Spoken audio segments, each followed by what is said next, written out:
This podcast is brought to you by our friends at Anchor by Spotify. And if you haven't heard about Anchor by Spotify, it's the easiest way to make a podcast with everything you need all in one place. Let me explain. Anchor has tools that allow you to record and edit your podcast right from your phone or computer.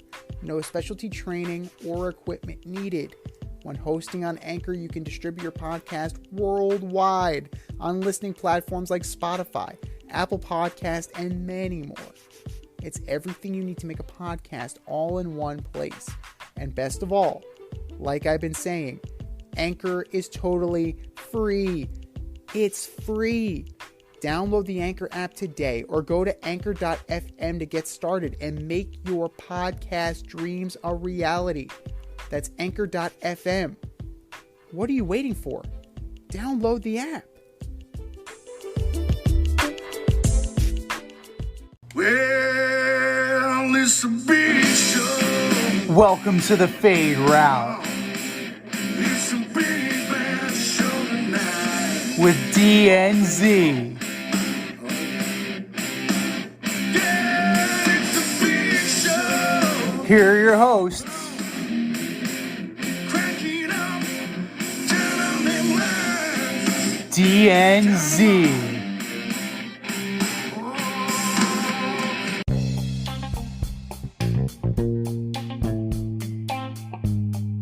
Welcome to this week's episode of the Fade Route with D and Z. I am D, and we've got a great show for you tonight.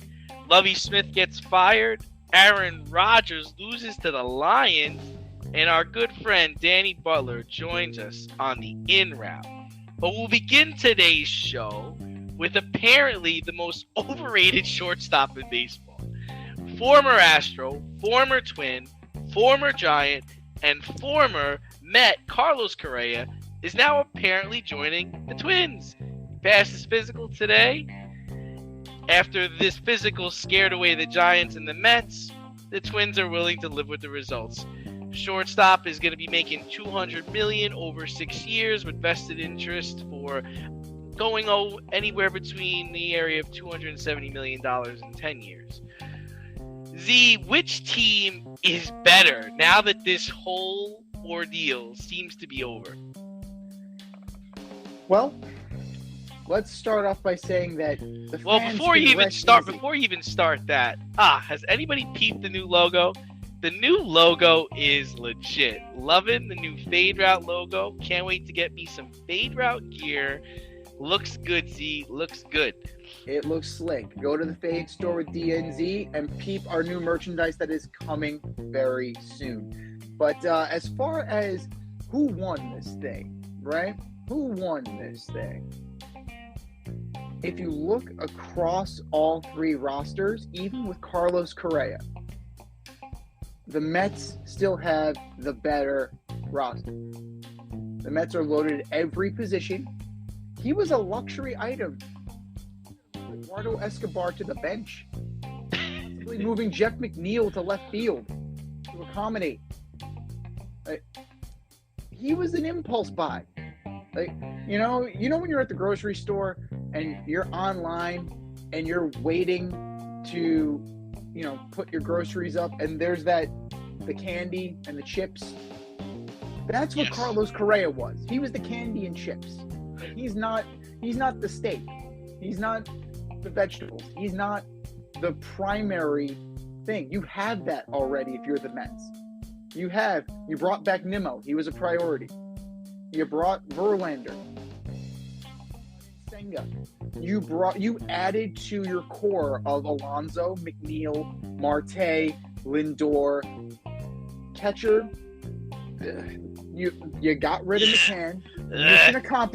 Mission accomplished. You got rid of James McCann, who underachieved here in New York. You brought in Narvaez. Narvaez was an all-star in 2019.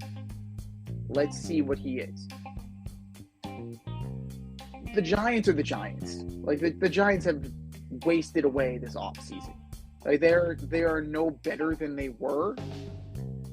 And I don't think they will be anything this year. If they make it to third place, they will be lucky. For that first place finish was an outlier. And it's proving that they're just not talented enough. And then you look at the Twins.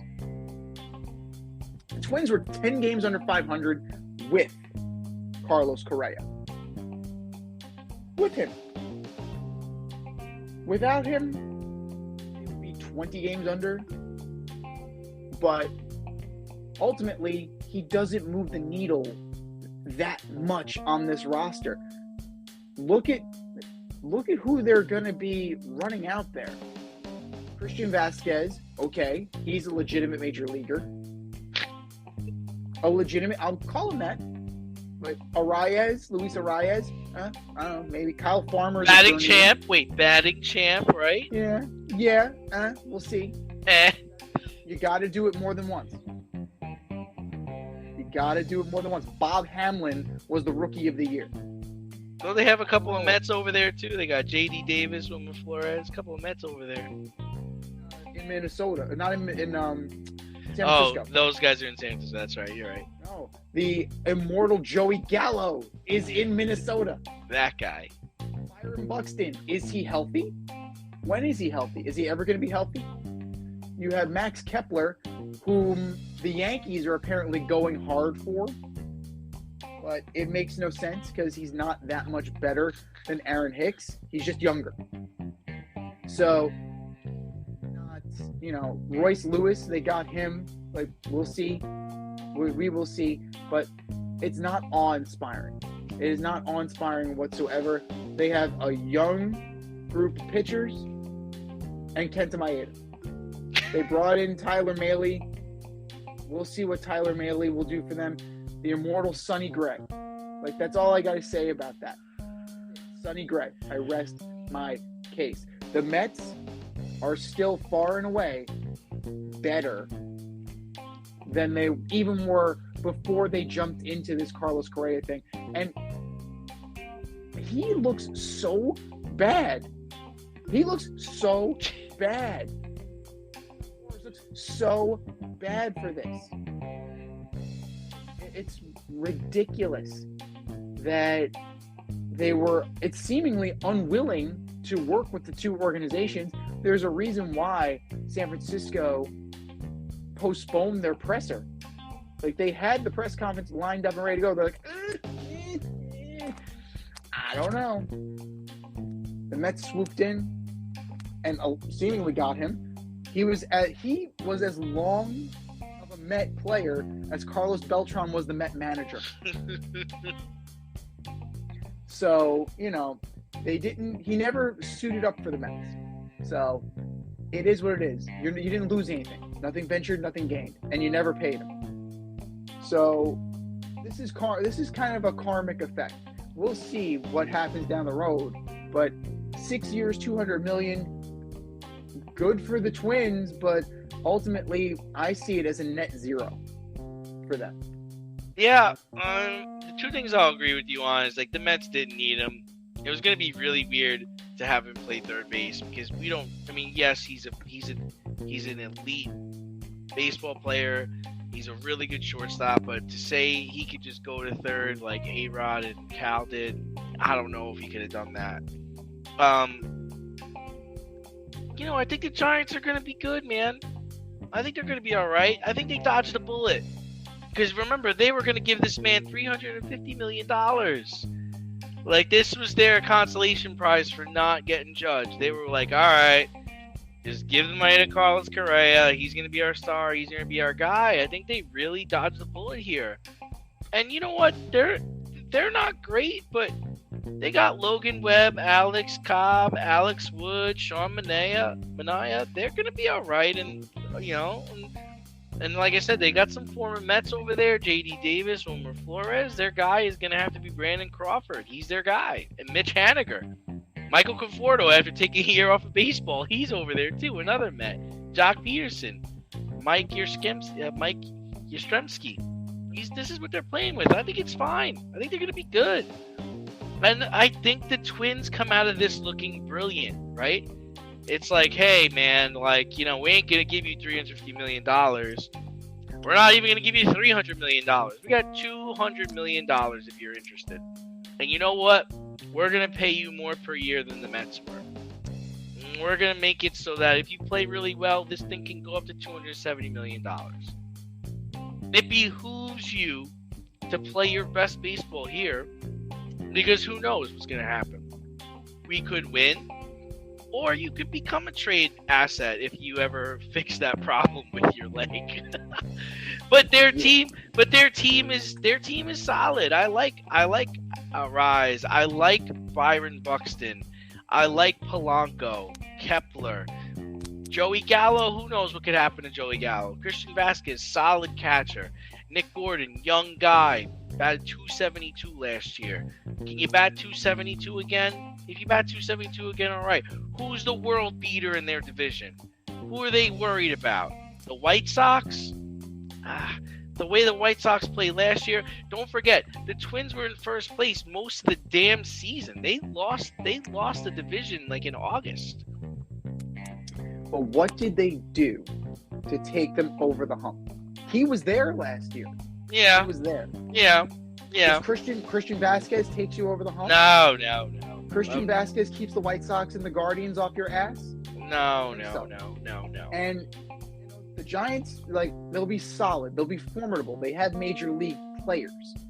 However, they got to play. They're running up against the Giants. Have to go against the Padres. They have to go against the Dodgers. Oh yeah, it's uphill. Oh yeah, I'm just saying they're gonna be all right. They're not. I don't think they're gonna lose 100 games. They're gonna lose 100 games. No. They're not gonna lose 100 games. They're treading water.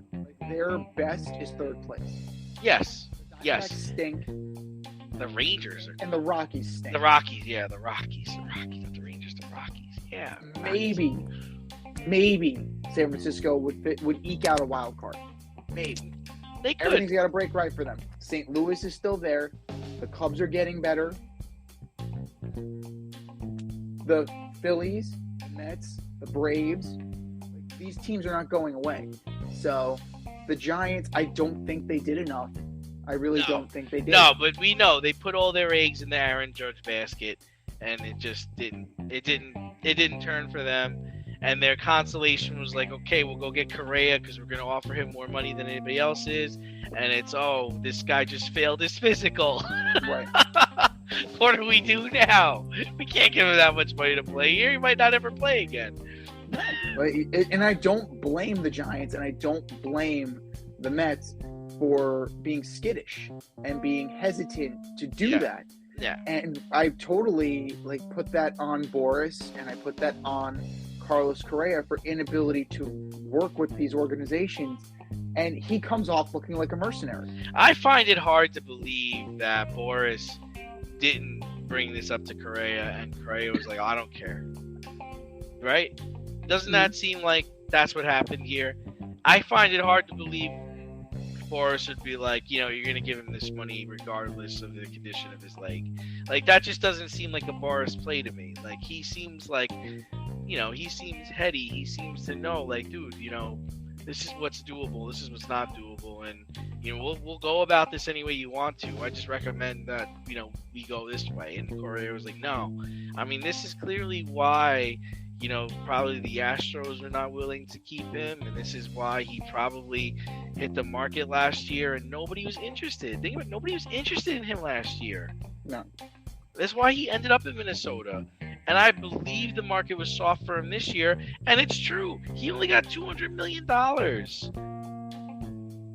So, whatever. It's over. I'm glad it's over. Avoid messy accidents. Get better stopping power with your brake pads. Callahan brake pads. You never know when you'll be driving in the road and there will be a truck tire that you need to avoid and save your family. Callahan Auto. We really care about what's under your hood. You know what else I'm glad is over? I am glad college football is over this year. God, moving over to the national championship game. The Bulldogs rocked the Horned Frogs 65-7. And man, it could have been worse. I turned this game off at halftime when it was 38-7. Now, Z, they want to expand the playoff. They want to go to 12 teams. Do you see this helping or hurting the college football product? Oh, absolutely hurting. Yeah. Absolutely hurting. It's, they got lucky this year in that you didn't have a lot of bubbling up teams. You had TCU, but the teams that were just on the periphery of the playoff were Alabama, USC. You could make a case for Oregon. These are teams that are legitimate. They are legitimate powers in college football. Like they've been there. They've done that. LSU, another team that is always knocking on the door in the periphery. Usually one team will be the outlier team, whether it's UCF or Cincinnati or Coastal Carolina or TCU. The majority of the power, right? The power lies in the SEC and the Big Ten school. If you're able, if they expand to 12 teams for this playoff, how many of these teams will be SEC or Big Ten school? At least 10. Maybe even all 12 will be represented there. Now, it was an absolute slaughter. It was. And this is with transfer portal guys going to TCU, right? They were able to bring guys in and rejigger their team, and they were able to cobble together talented players. But this is the level that Georgia is on.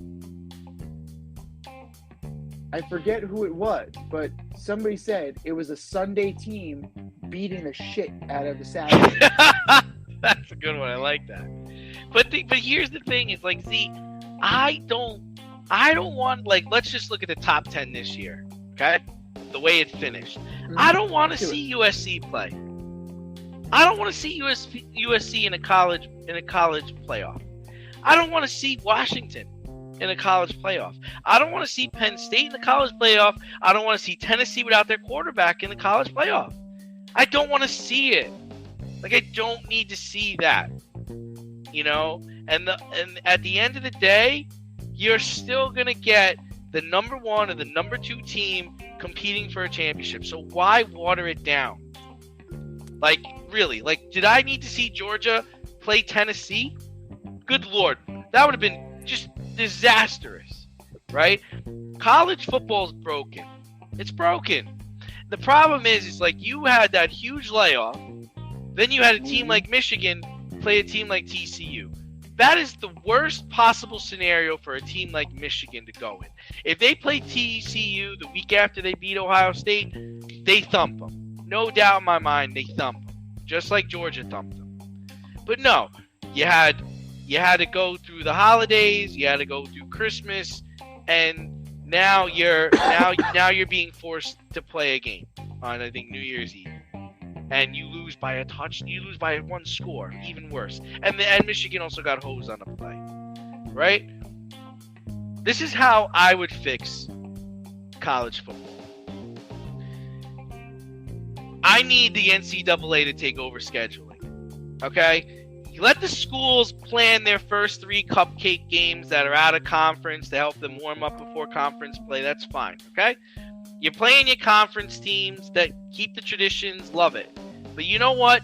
You're leaving 1 or 2 weeks on your schedule open in November for the NCAA to schedule a game. And that game is going to be an out-of-conference game against a team that is on your level. So you're going to get an Alabama playing a team like Wisconsin. You're going to get a Georgia playing a team like, Clemson. You're going to have to face a team on your level in November after you've played a great deal of games, schools in the top 10 should have to go through this. Because then the committee or whoever, the NCAA can look and say, okay, this is how we're going to match this up. This is how because we don't want a situation where we get all SEC teams, we get all Big Ten teams. This is your way to really analyze and figure out who is really good, who should be there. Because you know what, Z? Alabama probably would have been able to compete if they were in the 4. They probably would have, you know? Even Considering Ohio. the fact that they lost by only single digits. Both of them Not only lost that, by but single look digits. at Ohio State. They competed with Georgia. They competed with them. They were in it. They were in it until the end. So we know that there's high talent there. Now a team like TCU, they would get weeded out in this process. This is where you would find out if TCU's any good. TCU is going to go into Tuscaloosa after Thanksgiving. Okay? You win that game, guess what, buddy? You're in the college payoff. You lose by 40, good. We got that out of the way. Hope you had fun. Everybody made money. Everybody made money and everybody's happy. That's the only way. You've got to create an even playing field. You know, a lot of these schools, they said they have their cupcake games, right? Their 3 cupcake games. Then they schedule an out-of-conference bullshit game against like Western Kentucky or somebody that doesn't deserve to be on the field, and they thrash them. That's a waste of time. It's a waste of everybody's time. I want to see competition. I don't want to see 12 teams play in a college playoff. I don't even want to see 8 teams play in a college playoff. Leave it at 4, but let the NCAA doesn't do anything anymore. Now this is your job, NCAA. You're going to be in charge of picking a nice schedule game, either 1 or 2 weeks in November, where we can really find out who in this top 10 is a really top 10 team. It's a fine idea, but I don't know if the NCAA would ever do that. Just because the power lies with the conferences now. So the scheduling lies with the conferences, and we already have that bugaboo, that little scuttlebutt about conferences potentially wanting to secede from the NCAA anyway. So what? Well, that's the problem. It's like Michigan is scheduled to play Notre Dame in 2034. Like, what the fuck, man? We don't know what your team's going to be like in 2034. Well, why are we setting that up right now? No, it's ridiculous that, you know, your AD and your scheduling department has to negotiate these things. If you're going to do something like that, I would argue putting it at a neutral site, just for the simple fact that it would make schools more, I would say it would make them more amenable to it. Because if TCU goes into Alabama and beats Alabama, that is going to be major egg on your face. But hey, neutral site. If you look at college basketball... Oh, you mean if they adopt what I'm saying, that game would be played at a neutral site? Is right. That what you're saying? Okay, yeah, that's fine. Because like at the beginning of the year, when you have that tournament, right? In the beginning of the year, it's on an aircraft carrier. It's in fucking Indian Wells. It's somewhere a like... football game on an aircraft carrier. That would be impressive. But that's what I'm saying. lay some turf down. Why not? Why not? But you know, the NCAA basketball gets creative with these things. Yeah. And they schedule neutral site tournaments. Right. Lo and behold, you get the big names. But that's the model that they need to find a way to draft that model, because you know the whole reason for moving to the college playoff was you really didn't know who the champion was, right? That was the whole argument. It's like, we want to really crown a champion. I mean, do we really need to see Georgia play TCU? Was there ever a doubt? And we talked about this. We talked about the chances of this thing being blowout city just because of the nature. I mean, Georgia's just on the cusp of something right now where they're the Alabama right now. Like, and every team takes turns holding this crown. and that's who they are. They were going to stomp whoever got in their way. Michigan would have gave them a better game, but ultimately Georgia was the best team this year. And here's the thing, Z, is even with the 12-team model, I don't want to see the upset. I don't want to see 12 beat 1. I don't want to see 8 beat 1. Why would I want to see that? Who does that benefit? Who would get enjoyment out of seeing Tennessee knock off Georgia? So now Georgia's out, and now we've got Tennessee still in this thing. Like, who's happy about that? Nobody, unfortunately. Right. But from a fan standpoint, you want to see it, but it's not. No, not from maybe if you went to Tennessee, you're a Tennessee alumni, or if you hate Georgia, maybe. But if you're a college football fan or a football fan, I don't want to see that garbage. I didn't want to see the garbage I watched 2 nights ago. Like, this is gonna be the way of the world, so get prepared for it because you have. Yeah, it's coming. It's coming. With the NIL, yeah. The new playoff format, and the transfer portal. Yep. It's the perfect storm for this. No, that's how you get a Tulane ranked 9th in the country. Wild shit. But by knocking off USC. Yeah, that was a garbage game. USC just fell apart at the end of the year. They fell apart at the end of the year. And you want me to watch this team play in the playoff? God. Step outside of your safe area and make a statement without saying much with FCK Clout Lifestyle Apparel. Embrace the colorful chaos and stay emotionally regulated in their hoodies, snapbacks, graphic tees, accessories, and more. Season 3 merch is up now. Get it while you can. Go to fckclout.com and get all of your needs from men and women. That's fckclout.com.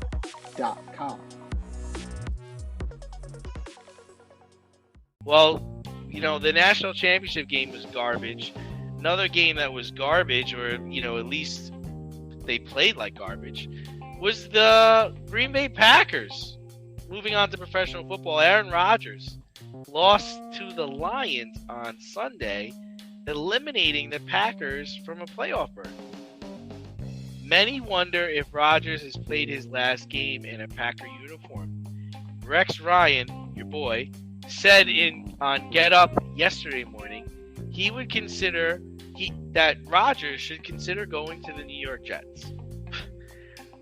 Z, what should Aaron Rodgers do? Do you care? Do you care what Aaron Rodgers does? At this point, no. Yeah. Like I was with my girl watching the game, and we actively were rooting against Aaron Rodgers. Yeah, that's He's fun. a dick. Like, what do you want me to say? He's a dick. So he's still a dick. He's still a dick. It doesn't matter if he stays in Green Bay or if he goes and fulfills his lifelong dream of playing for the Niners, if he goes and plays for the Raiders. I don't believe for 1 second the people trying to tie him to the Patriots. No way would Bill Belichick stand for that. Could you imagine? Absolutely not. They were trying to tie get this, Aaron Rodgers as the QB, Kingsbury as the OC. Yeah, Absolutely I don't know not. why people think Cliff Kingsbury is going to get a job. Like, Not why under Bill why, Belichick. But why would anybody hire Cliff Kingsbury? Has anybody seen the Arizona Cardinals play a game the last 2 years? He is incapable of coaching a team in the second half of a season. They won 1 game at home this year. At home. The garbage team. He's a garbage coach. He you know who's gonna hire him? I think you know who's gonna hire him. You know who's gonna hire him. Right? Yes, that's right. That's right. That is, and he's a former Jet. He was a backup on the Jets. So yeah, that's where he's going. Write it down right now. Not a doubt in my mind. That's where that guy's going. Listen. I mean, if they pass on Brian Schottenheimer, a reunion with jeez. him. Oh, So they jeez, can that always guy. go back to Shoddy. But Good Lord. as far as Aaron Rodgers goes,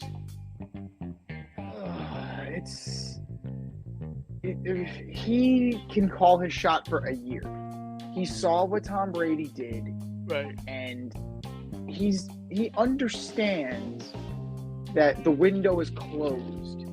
It's closed, him. right? The It's window's closed. closed. It's done. Fucking The closed. window is closed. It's a hopper window and it's closed. It's not even Absolutely. it's not double hung. It's a hopper, okay? He's not. They're not in a good position right now. Minnesota is vastly better than them because of the fact that they have a well-rounded offensive game. They have the running back. They have multiple wide receivers. The Lions came in. They're a dome team. Jared Goff is your starting quarterback. Their best receivers, Amon-Ra St. Brown, went to USC. So they took this dome offense into Lambeau and beat Rodgers. Not only did they beat Rodgers, they turned over Rodgers to end it. Yep. They essentially stuck the dagger in Aaron Rodgers. The Bears are rebuilding. That's the one team in that division that they're better than. And that's because they totally are going to blow But it. are they? Are they though? Are they better than them? Oh, by leaps and bounds. By leaps and bounds. Okay. You know, there's enough talent there, especially if you rely on Aaron Jones and if you rely on A.J. Dillon, you got something there. The receivers will come along, but I don't want to see him on the Jets. The Jets have enough drama, and coming from Rex Ryan, Mr. Drama himself, Coach Drama, that's the worst idea. I think that as far as destinations go, the best one, I don't think that San Francisco is going to want to touch them. I think that they're fine with who they are, and they're invested in the Trey Lance project, unless Brock Purdy does the unthinkable and goes from Mr. Irrelevant to Super Bowl champion. So, that might take them off the list. I don't see the Raiders. It's possible a reunion with Devontae Adams. Miami would probably be a great fit for him. With those weapons, if they can shore up that offensive line, he can steamroll that coach. He can roll over that coach. I'm sorry. If Stephen Ross will choose Aaron Rodgers over Mike McDaniel. So, I think with talent-wise and desperation win time wise, their biological clock is ticking like this, as Marissa Tomei said in My Cousin Vinny. If I'm Aaron Rodgers, I'm trying to maneuver my way to Miami because I think they would be willing to have Tua back him up, or kind of let Tua move on to other avenues and another team, and try and prove that he has the body and is healthy enough to be an every down starting quarterback in the NFL. Yeah, I mean, I want to see him leave Green Bay, and I don't want to see him play for Matt LaFleur. And I'd love to. And Matt LaFleur would get fired after 5 games without Aaron Rodgers. So that's. I want to see him compete for. I do. I want to see him compete for a cup. I want to see him compete for a chip. Like Brady did at the end of his career. I think he would flourish with the 49ers, although, I think he's still kind of pissed at them for drafting Alex Smith instead of drafting him. But then there's this kind of aura about Aaron Rodgers where he maybe feels like, oh, it comes full circle if I go back there and I win there. I mean, they're ready to win now. Their defense and everything about that. They got Christian McCaffrey. I mean, come on. If they had Aaron Rodgers, they'd be great. But I also have a feeling Brady is probably going to go to San Francisco. That'd be my guess. So like you said, the next one would be Miami, because not about so much him steamrolling the coach, but they've got the weapons, right? Tyreek Hill, Jalen Waddle. They've got a plethora of running backs, and it's warm weather. That the division is what it is. Like, I could see him going there and being successful. And the last place, like scoff at it, but I think Tennessee, just because they have the run game, it's a bullshit division. He can win there. They just would have to go get him a receiver, and that would be what they would need. But let's also look at the other side. The team the Packers played, the Lions. How about Goff? Looks like the Lions got their quarterback for the future, huh? I mean, arguably his best year as a pro. The Lions have offensive weapons up the ass. I mean, come on. He's got three wide receivers, really, when you consider Josh Reynolds. He's got two backs. They have a decent line. They have a really good defensive end. But in Hutchinson, but if they could just build their defense a little bit, the Lions are gonna be all right. Yeah, the Lions are on the come. They've been on the come for a while. They do need more explosion. They do need a better defense, but that comes in time. It showed this team, the way it's constructed, is shown that it's trending in the right direction. You talk about culture building and it's become cliche, but it really is a shift in culture. You take a 1-7 team and now they're 9-8 and they knock out their blood rivals. That's a culture shift. These are not doormats. These are not the doormats. These are not the pussycats that they used to be. Like, these guys are buying into what Dan Campbell is saying. And I think that sooner rather than later, they're going to be in that division hunt. So this year they got a taste of it. Next year, with the proper additions, wouldn't surprise me at all if they were serious contenders for a wild card spot, and then eventually the division. But the Vikings, they're paper tigers, man. They have a negative point differential. They could turn around and win the division as soon as next year. Credit to the Lions. They took it, and after the game, Aaron Rodgers was introspective. I don't know. Like, when Jameson Williams asked for the jersey, and Aaron Rodgers said, "I'm going to hang on to this one," there was a wistfulness to it. There was an uncertainty to it. I'm not so sure that it was just, "Oh, this is my last game in Green Bay, I'm going to savor it." There was a finality to that moment. Would it surprise you if he hung it up? I mean, he is 39 years old. If he can't do what he is able to do, if he's capable to do, could you see Aaron Rodgers hanging him up? Never mind going to another team. Nah, I don't think so. Just because I think he saw what Tom did and he wants to give that a shot. I do think he's interested in seeing what it's like to play somewhere other than Green Bay. Well, Houston they need a quarterback, so they want to go to Houston.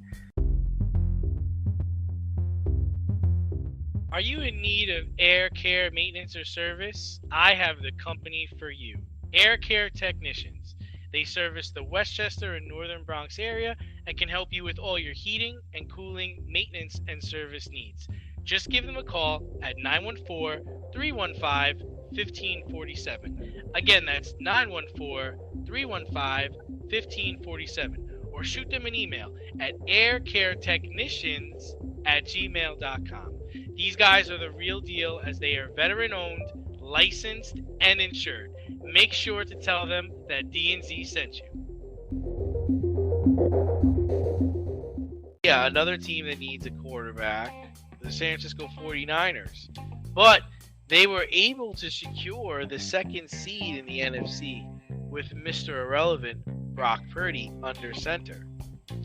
Does the success of the 49ers prove to you that you don't need the elite quarterback to win in this league. So, you're meaning to tell me that you don't need an elite quarterback to win in the league. That's the argument. Well, when I have Deebo Samuel, Brandon Ayuk, George Kittle, the number one defense in the league, a healthy Christian McCaffrey, a really good offensive line, yeah. When my team is as stacked as the San Francisco 49ers, no. You just need to not screw it up. That is your job.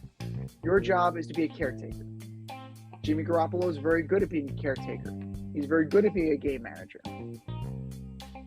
Mark Sanchez was very good at being a game manager. Trent Dilfer was a game manager. Brad Johnson was a game manager. Those guys have Super Bowl rings. Not Mark Sanchez, but the other two do. Not that guy. Sorry, Mark. We love you. No, you don't. I don't. But Dilfer has a ring. Johnson has a ring. Doug Williams had flashes, but mainly had to hand the ball off to John Riggins. If you have the rest of the team built around you, you don't have to be great. You just have to be good enough.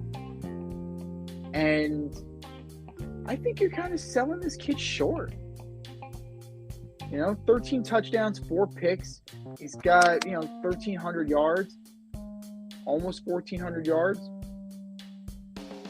He's been solid. If Jimmy G is healthy, does he start? Not at this stage of the game. I wouldn't. I would have him coming out of the bullpen for his experience. Just for the simple fact that Purdy's in rhythm, Purdy's healthy, and he's established himself on this team currently. The guys like playing for him. They play for him, and they show out. So I'd ride it until the wheels fall off. It's kind of a tough question.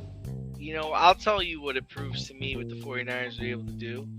It proves to me that, from a personnel standpoint, John Lynch and Kyle Shanahan don't know what the fuck they're doing. I mean, that's what I think. These guys traded up in the draft to take Trey Lance, who has not played more than 2 games at quarterback. But they're the number 2 seed in the NFC with Mr. Irrelevant. And for the last 2 years, they went into the NFC Championship game with Jimmy G. I think Shanahan has coached his butt off this season. I really do. And I think DeMeco Ryans has done a superb job as a defensive coordinator. But, I mean, it's hard to not look at this situation. Imagine if the 49ers didn't waste their pick to trade up to get Lance, and they got like a Micah Parsons, or got a better, got somebody else to fortify that offensive line. Like, yeah, you traded for Christian McCaffrey. That's great, and you're the number 2 team in the NFC. But are we gonna just gloss over the fact that you completely botched over this whole quarterback thing? Like, it just proves to me, like you're saying, that their team is stacked, right? And because their team is stacked, they're able to win with Mr. Irrelevant. To me, it proves to me that great coaching can withstand anything. However, I don't think what Brock Purdy's doing is sustainable.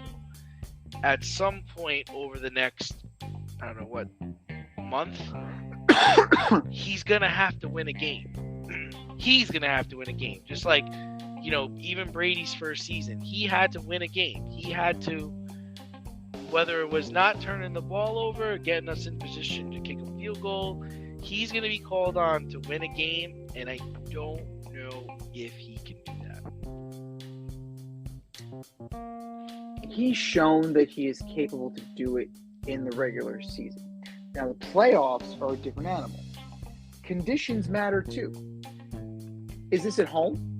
Or am I going on the road to Philly? Going on the road to Philly, that might be a different animal. But home field advantage matters. That definitely plays in his favor. Now, having that defense and having the weapons around him, having a clutch veteran kicker like Robbie Gould, I think that sets him up for success. Kyle Shanahan's system is a very QB-friendly system, provided that you don't turn the ball over, which Purdy has not done. Four interceptions. That's it. Now, you're going to be facing allegedly better competition. Allegedly.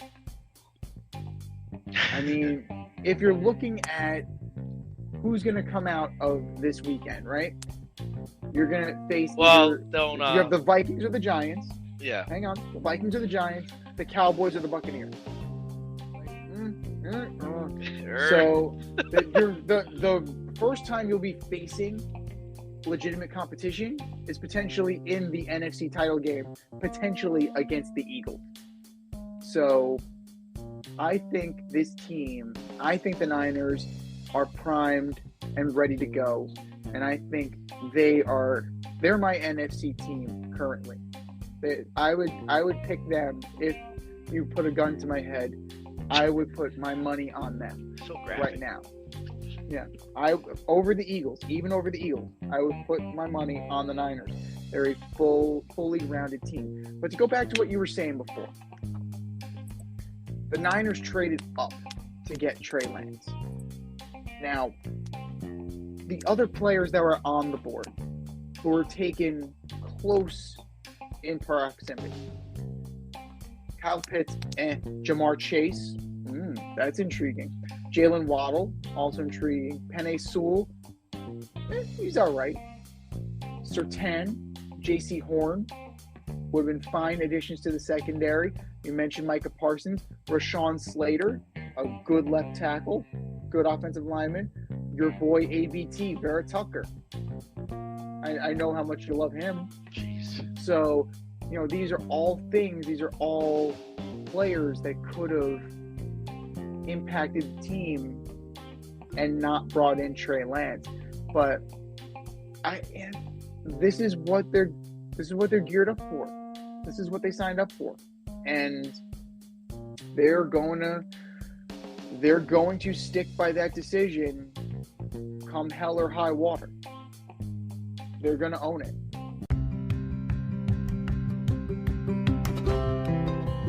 Do you love brownies? Of course you love brownies. But you know what's better than a brownie? A delicious, handcrafted, gourmet brownie delivered right to your doorstep.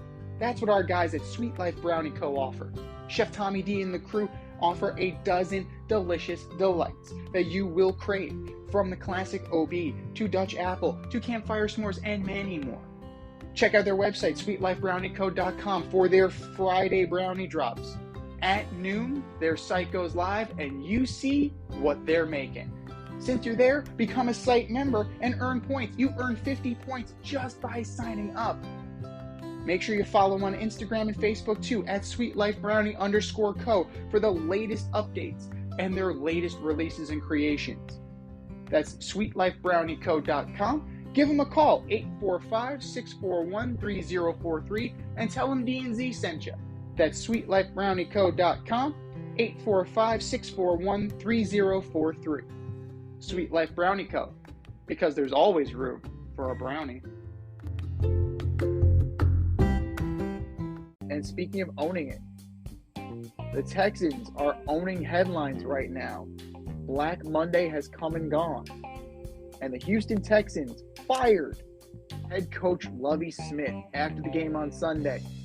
He went for 2, converted the 2, lost the number 1 pick, so he got the number 2 pick, and he got shown the door. This would be the 4th coach in 4 years for the Houston Texans. Seems like a lame duck season, letting Lovie go. And this team was destined to fail. It was destined to be a rebuild. And ultimately, they're back to square one in Houston. What are your thoughts on this firing, and does this undermine the Rooney Rule? Yeah, they were talking a lot about that on the radio the last couple of days. I think the firing, it was kind of wrong to hire him, because what were your expectations for this season with this roster? Like, if you weren't going to stick with him for the long term, what was the point of bringing him in? You didn't expect to win a Super Bowl, did you? Did you expect to make the playoffs? Do you see who's playing quarterback here? Like, there's no talent on this team. No. I think it's a stretch to say it undermined the Rooney Rule because, they only had a 1-year guy last year. Like, they're still trying to figure things out. I'm not gonna come after them hard for what happened, but this is just a mess of a situation. But the number 2 pick is not bad. Like, you're still gonna get a top 5 player, and you might still get the quarterback that's gonna lead you to where you want to be. Like, if you don't, I don't see the Bears taking the kid from Alabama, but even if they traded Fields and took the kid from Alabama, there's still other quarterbacks out there. You still could, things could still turn out pretty good for you. Yeah, we'll see what they do. They're not close, so they're not going to, they're not in the market for a splashy player. You already have guys like Brandon Cook saying they don't want to be part of a rebuild, so trade me. Great teammate, Brandon. At his age, I get it, right? Yeah, but you don't sign that contract. You don't sign that extension. You have eyes. You can see what they're doing. They traded DeAndre Hopkins, who's on the block again.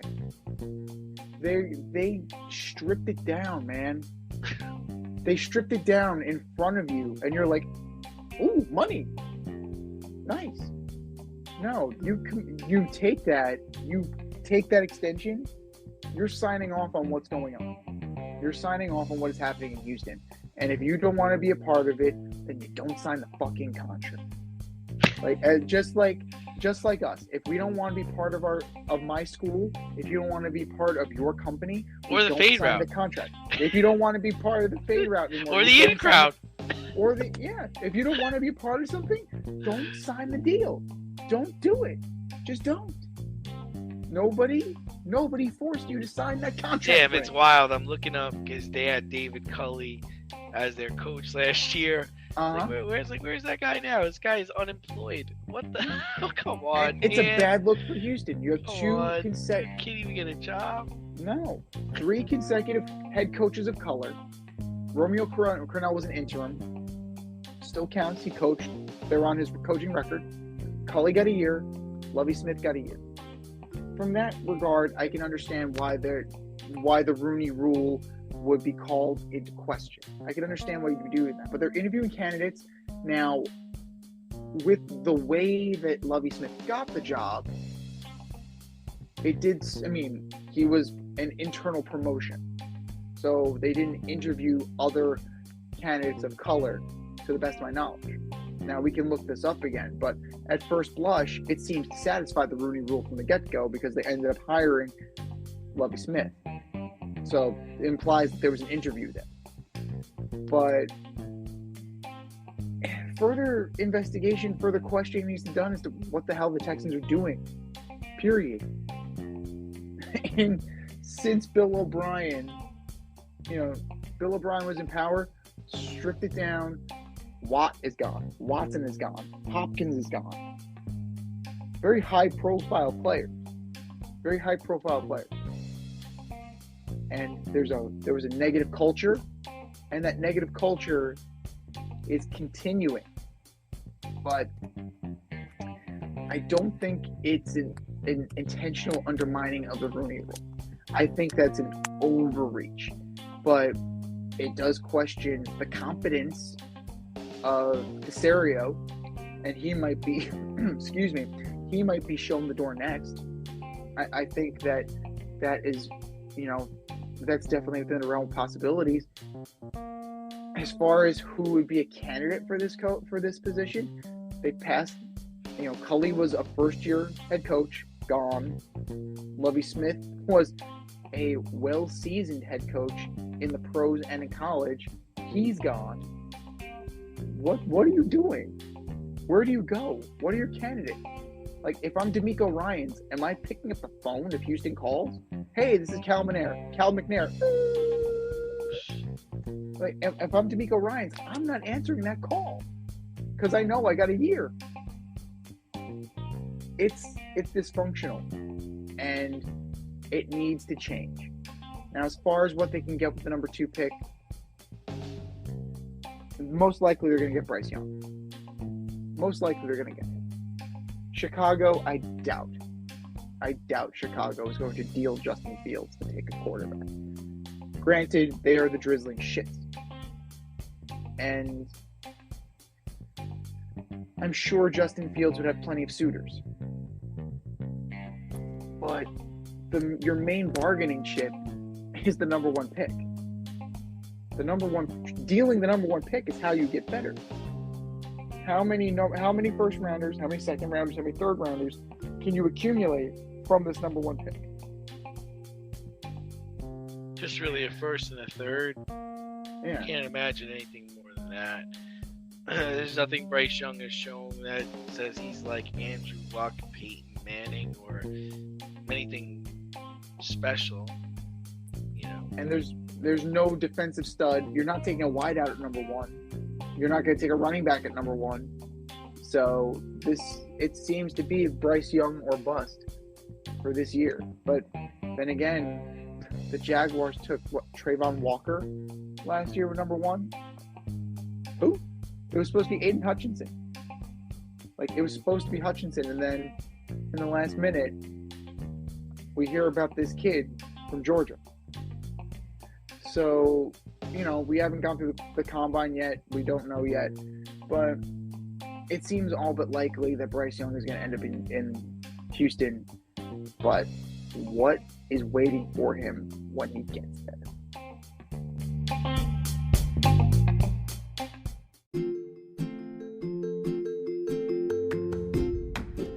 You can't help but smile when you see a balloon. The simplest occasion is a party. Westchester Pop Stars, located in New Rochelle, New York, offers balloon styling and decor for all life's events. Birthdays, anniversaries, weddings, showers, school and corporate events, store openings, or just because.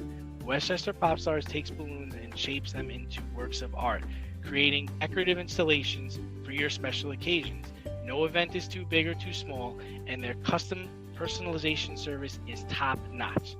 Westchester Pop Stars is a private studio, quickly expanding. In-person consultation is by appointment only. Send an email to westchesterpopstars@gmail.com for more information or to schedule an appointment. No need to hire an event stylist. All you need is balloons. Currently servicing Westchester, Putnam, New York City, and Connecticut.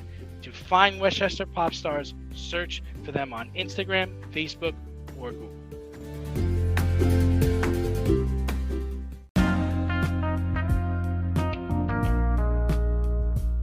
It's the In Route, where friends of the show get a special segment with us. Want to be part of the action? Want to be the newest member of the In Crowd? You know what to do. Hit us up, faderoutemail@gmail.com, or slide in those DMs on Fade Route Podcast on IG, or hit that Twitter, FadeRouteDNZ.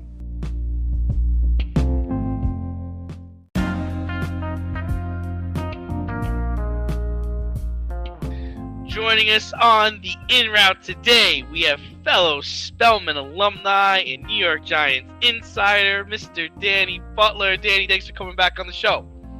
Thanks, boys. Thanks for having me again. I appreciate it as always. And that's Spelman Falcons, by the way. We're not pilots. We were Falcons. That's right. That's right. We fly through the sky a different way. Absolutely. Danny, if we told you at the start of the season the Giants would be playing a winnable playoff game in January, we all would have laughed about it. But here we are. This weekend, they play the Minnesota Vikings in Minnesota. They almost beat the Vikings earlier in the season. What do the Giants need to do against the Vikings to advance to the next round?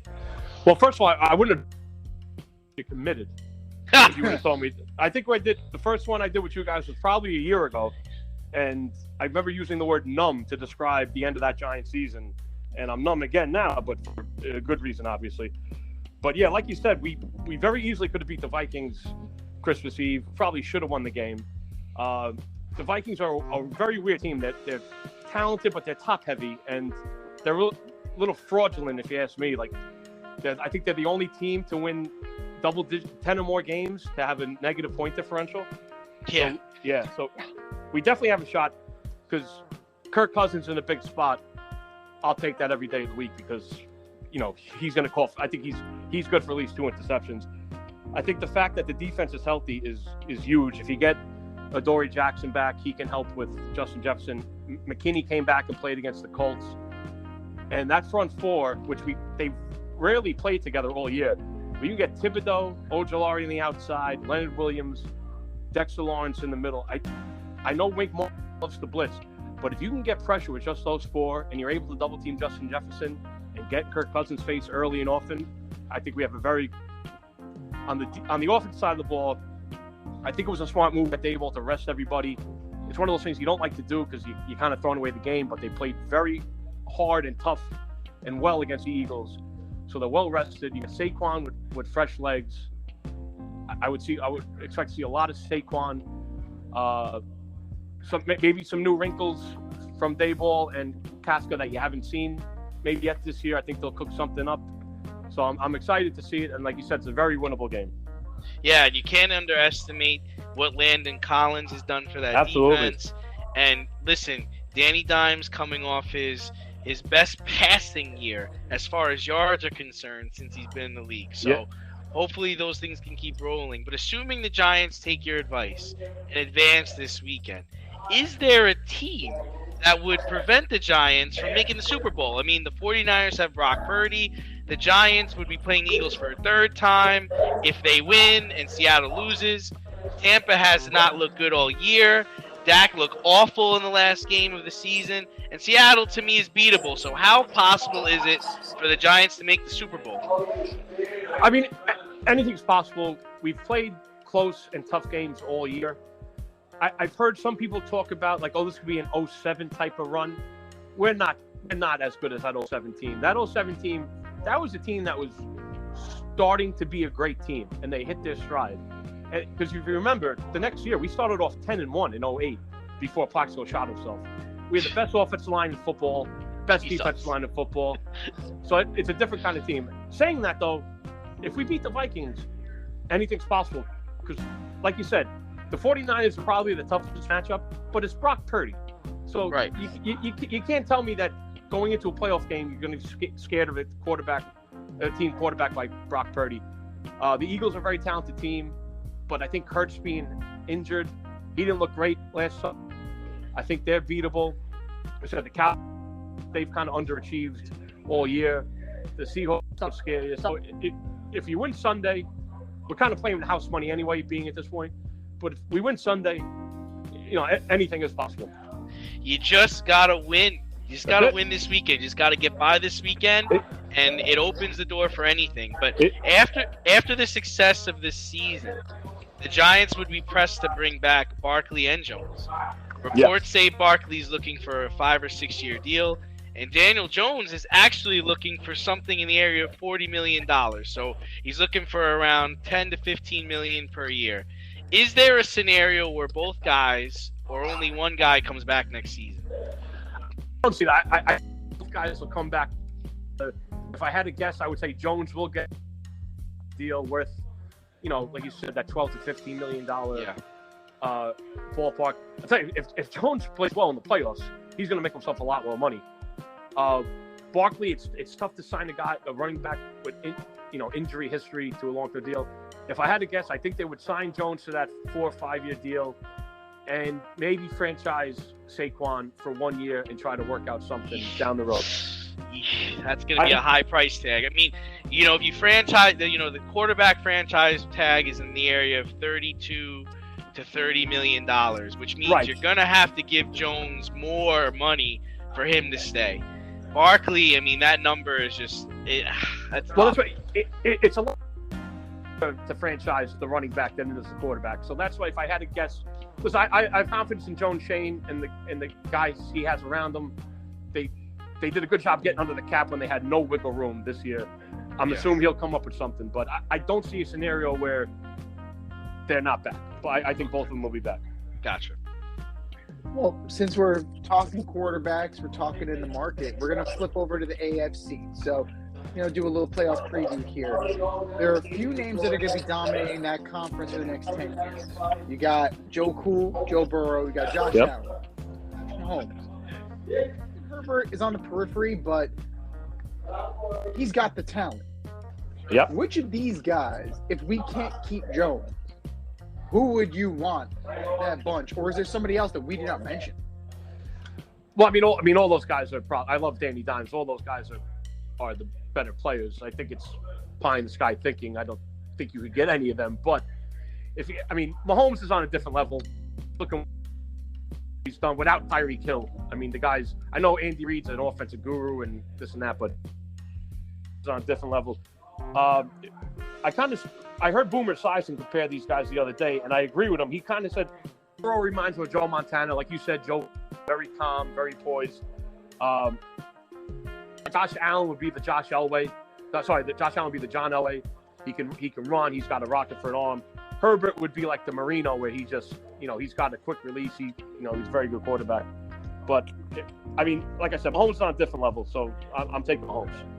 And just to give you some numbers, Mahomes, without Tyreek Hill this year, 41 touchdown passes, 5,000 yards, and he's the oldest quarterback in the AFC in the playoffs. How about that?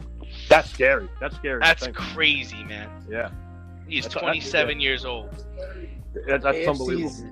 They're stacked for a while. They really are stacked for a while. But they really are. One guy we didn't mention, Zach Wilson. He's not on that list. The MILF Hunter. He's definitely on the golf course. He's cruising right now.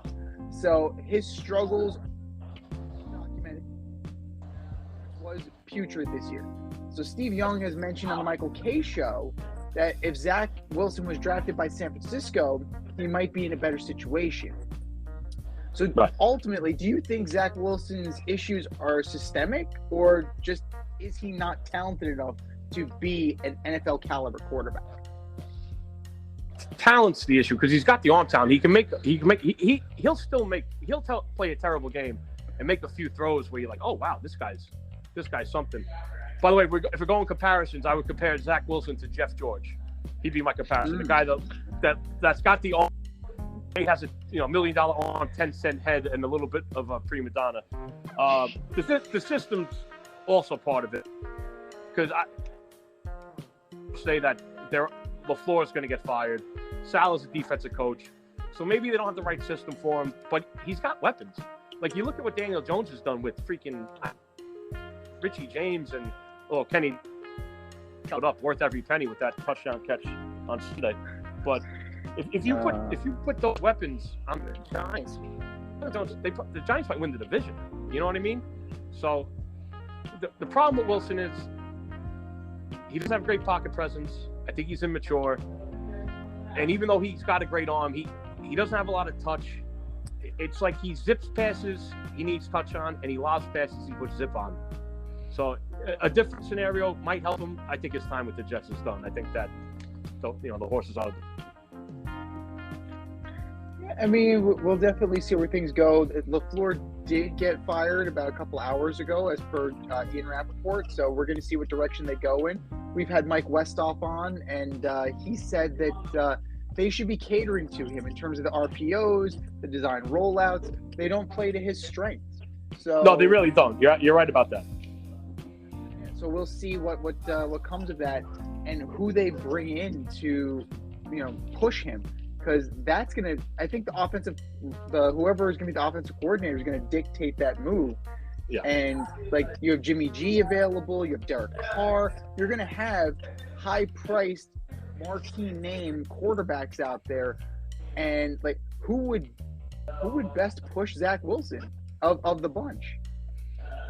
Yeah, it's a good point. And Mike White looks like he's a capable quarterback, but it's hard to pay He's a free agent. It's hard to pay him after only a few games, and he's injury prone. Like you said, like Jimmy G would make sense. David Carr, maybe even like an Aaron Rodgers 2.0. Jameis Winston. Yeah, Jameis Winston for a year, I guess would be okay. I mean,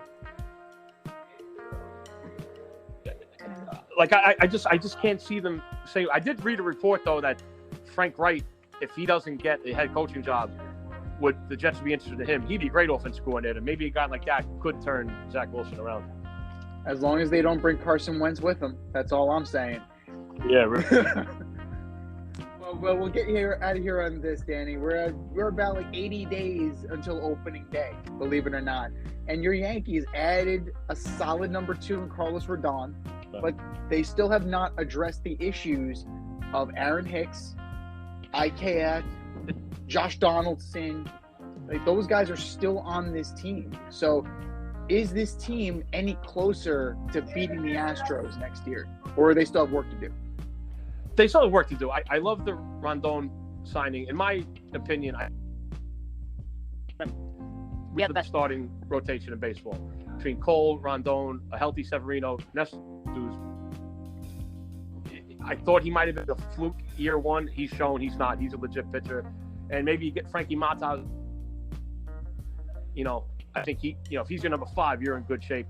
Like you said, still having Hicks and Donaldson on frustrating. I'm hoping Brian Cashman can make some sort of trade to move them. I would love to, if you don't trade, then get rid of Donaldson and put DJ a third if you can do it. It's all about the kids. I think Peraza deserves the shot. Opening day, shortstop. You have Volpe, you're hoping, but I like Cabrera. He shows a lot. I think he can play. He can play everywhere. So here's a kid. He deserves to play, 6 games a week, whether it's at second, third, short, left field.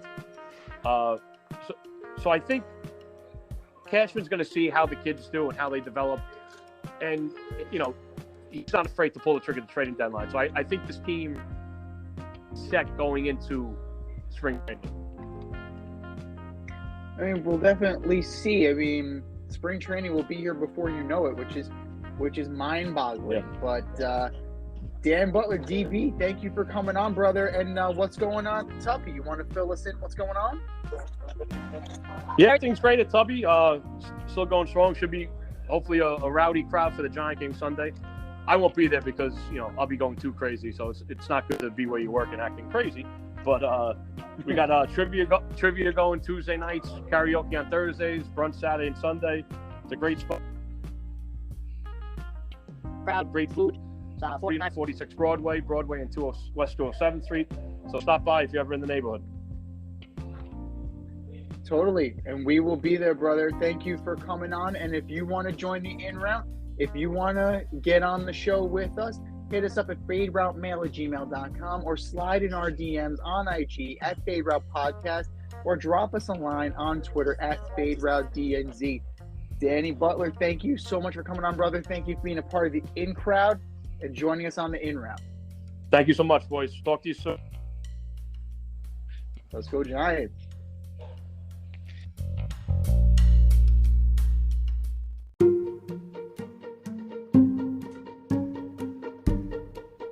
The Fade Store presents the Alleged Superstar of the Week Award.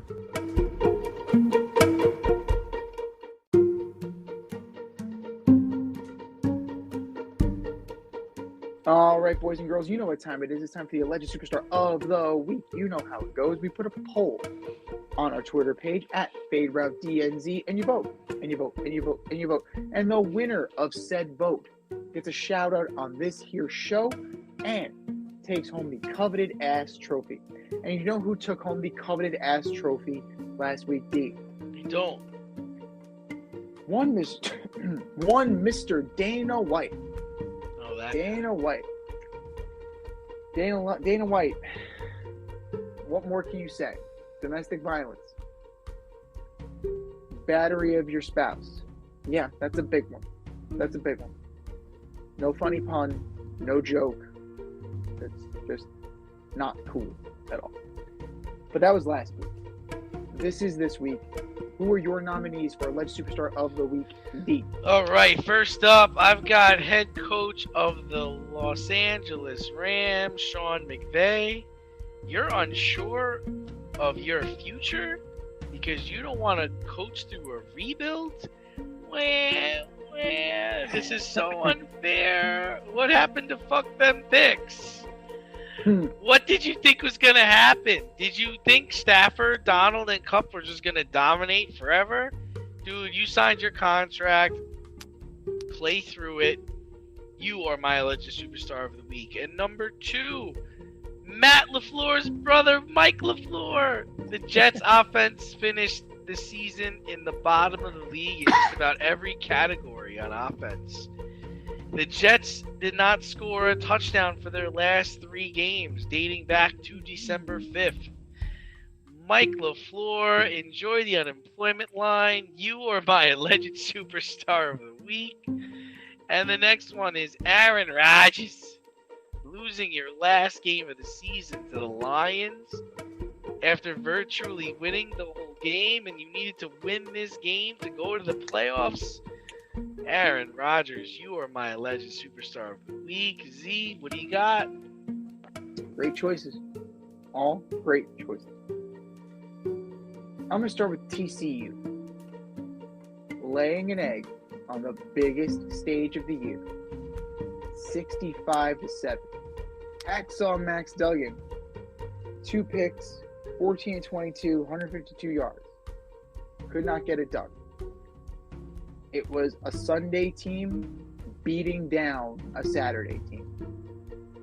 And it was all she wrote. By the end of the first quarter, really. Yeah, it's 17-7. It wasn't even that close. TCU, you are my alleged superstar of the week.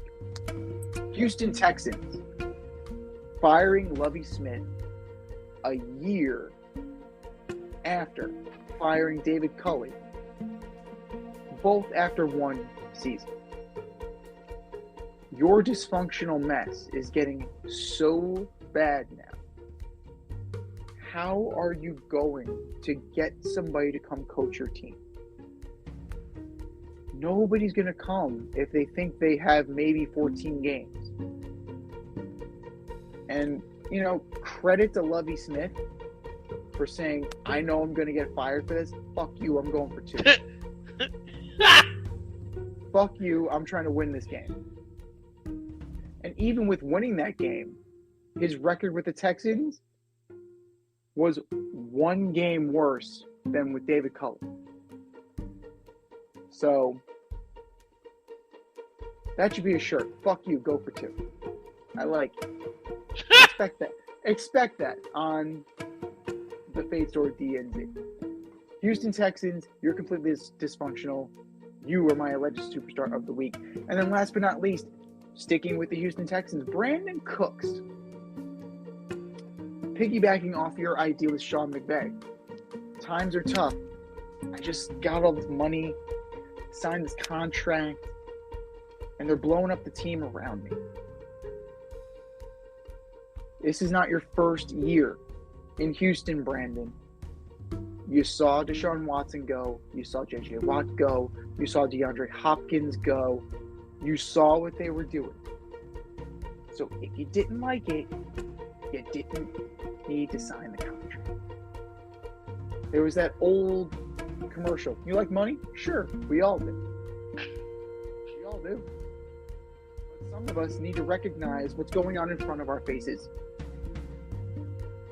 You can't have it both ways either.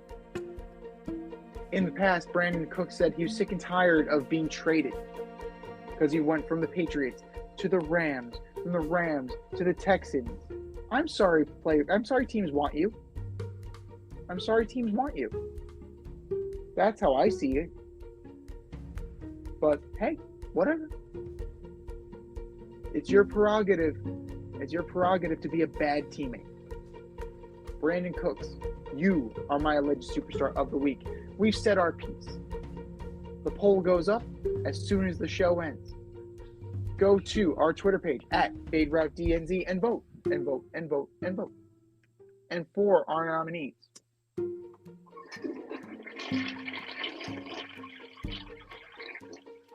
Just do better, boys. Just do better.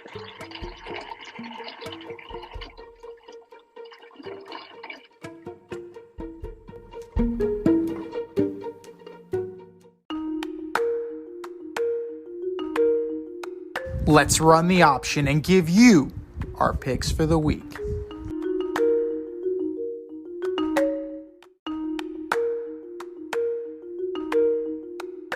It is the option for Super Wild Card Weekend.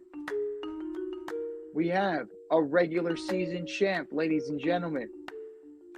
And you're looking at by 1 point. By 1 point over the lovely Rita Sanchez.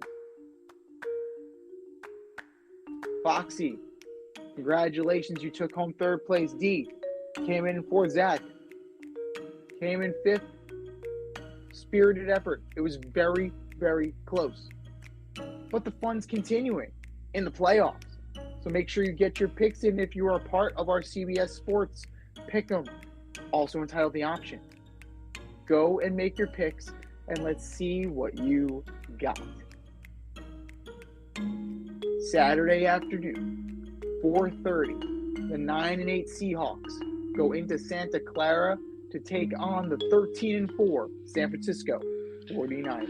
Yeah, it's hard to go against the 49ers in the first game, so I'll take the 49ers.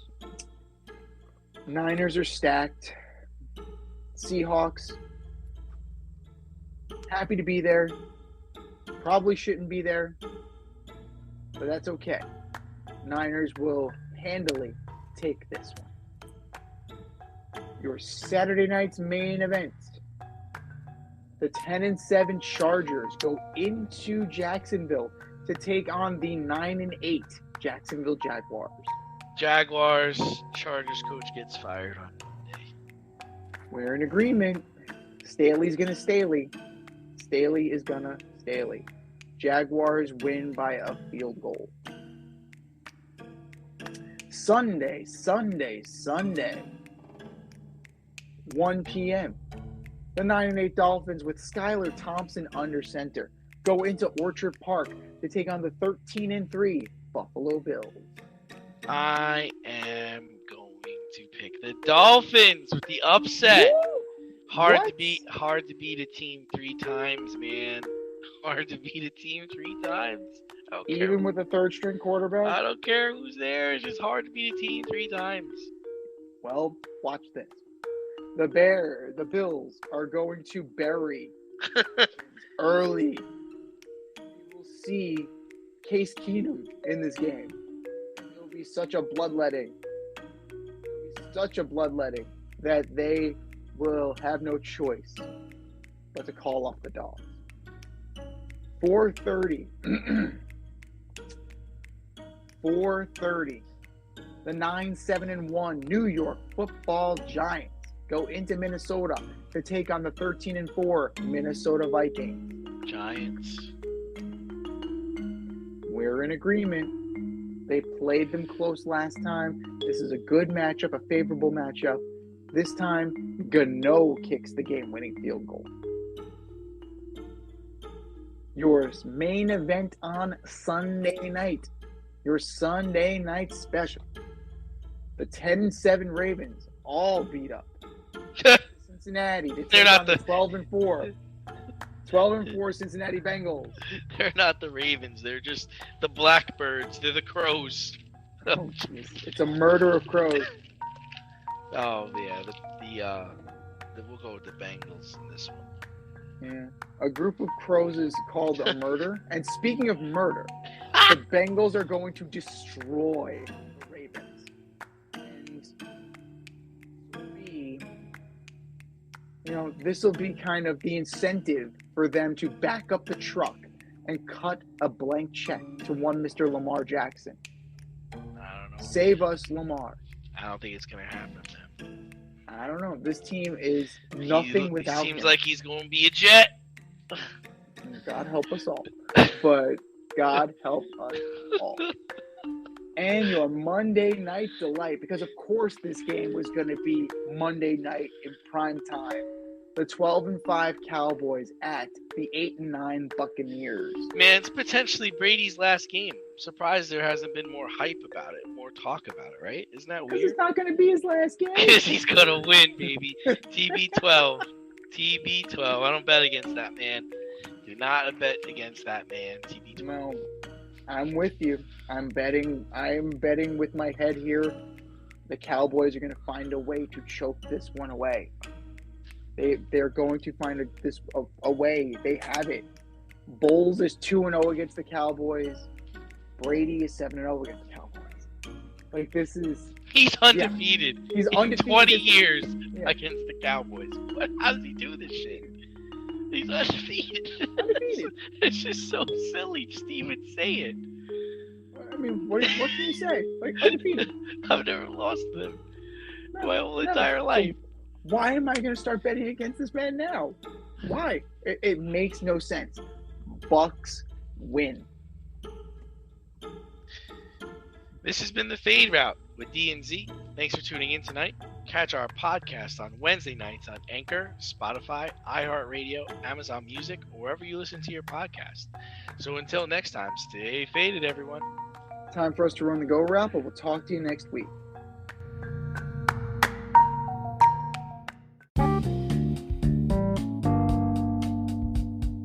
If you want to get in on the action, we want to hear from you. Hit us up, faderoutemail@gmail.com. Slide in our DMs on IG at FadeRoutePodcast. Drop us a DM on Twitter at FadeRouteDNZ.